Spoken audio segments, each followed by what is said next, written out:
Timi kini akumlago kini ikemu lakil kino ikilvetsu kiki akumla kachelono hutkeno tipo ye aulche lono ashekoshi hiye anyukshu eno tipo vecho kyu shivekino tipo kisa Cain eno Abel iden lono hape vechu Adam eno Eve ye anu kini itulu Cain eno Abel anu aneru Cain ye alchemi shi ache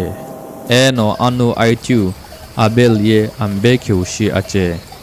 ado hamchu Cain no alche lono takhatni kamlago ampiulo peri eno Abel ri pambelo jilo pitituru atha pubeke ko dolono peri ampiu no Abel eno pakumlago sho amlokiwe ikemu Cain ngo pakumlago ye pa no amloki keshimowe ike Cain ye iko no amloidewe eno pagi pichikholwe ampiu no Cain vilopi kushe no ye amloidianikya sala no achipi shi aye no ye ikikulpu shimonikesha Achineye ahukika ijepe ani Tino osho kalveneshi ani Ikehu no ye tipo osho tekhilwe masai Cain no patikzu Abel putsa Eno pamano kugo alzalo akeno Cain no patikzu Abel mjochletwe no paarichive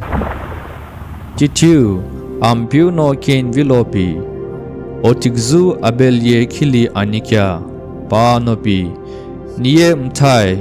niye itikzu keukesha ampiu nopi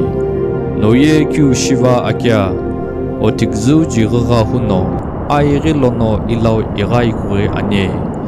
ikehu airi kikino olono pele kyu otikzu jimiri luniye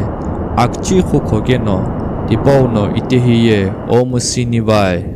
kuro nono airi mlanikeno Tiye agma akyu kemi otsumai No ye ayikilo kupokchemi eno kachena shinyai Kuwa nono Cain hekive aye ututsni pasho amku lunani Titu Cain ye ampiu zlono uve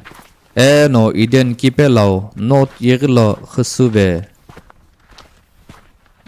Shikimti like share and the channel hipo subscribe shitslo